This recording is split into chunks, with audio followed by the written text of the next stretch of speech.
Hello bachcho, let's read the question.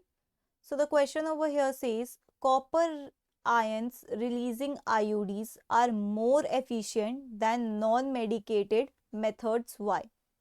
Okay, तो देखिए IUDs क्या होते हैं? IUDs मतलब होता है इंट्रा यूट्राइन डिवाइस, ऐसा डिवाइस जो यूट्रस के अंदर लगाया जाए and it's a device of contraception for contraception. ठीक है, तो आईयूडीज क्या है? कॉन्ट्रासेप्शन का एक मेथड है। ये क्या करते हैं? यूट्रस को अनफिट बना देते हैं इम्प्लांटेशन के लिए।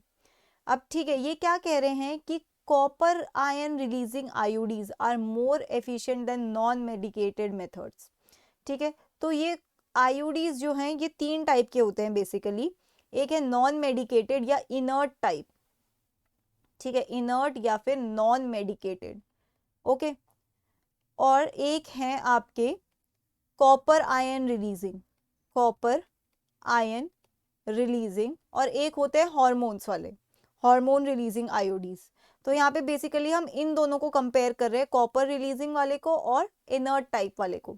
अब इनर्ट टाइप का एक एग्जाम्पल होता है, इनर्ट टाइप का एग्जाम्पल होता है लिपीज लूप, लिपीज लूप।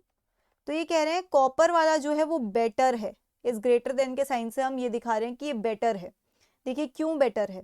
लिपीज लूप का क्या काम होता है? ये स्पर्म्स को किल करता है, स्पर्म्स किल्ड।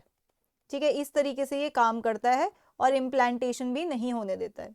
लेकिन अगर हम copper releasing ions, copper ion releasing IUDs की बात करें तो इसका एक एग्जाम्पल बनता है हमारा copper T, copper 7, Multiload, Multiload 375 etcetera, ये सब इसके एग्जाम्पल्स हैं।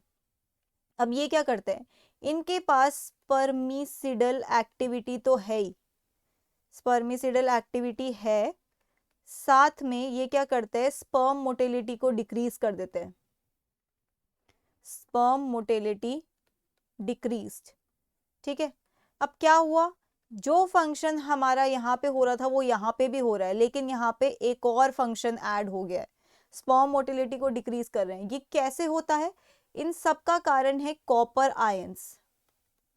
ठीक है, और ये क्या करते हैं? कुछ साइटोकाइंस रिलीज करवाते हैं एंडोमेट्रियम से, साइटोकाइंस रिलीज्ड, और यही साइटोकाइंस क्या करते हैं? स्पर्म्स को किल करते हैं, स्पर्मिसिडल एक्टिविटीज के लिए रिस्पॉन्सिबल है, और स्पर्म मोटिलिटी को कम कर देते हैं, तो नो फर्टिलाइजेशन, फर्टिलाइजेशन होता ही नहीं है। ओके, और बाई चांस फर्टिलाइजेशन हो भी जाता है तो इम्प्लांटेशन नहीं हो पाता, नो इम्प्लांटेशन, क्योंकि यूट्रस में इम्प्लांटेशन वाली जगह पर तो ये आके बैठा हुआ है, तो ये बेटर हो गए than your inert one, Lippi's loop.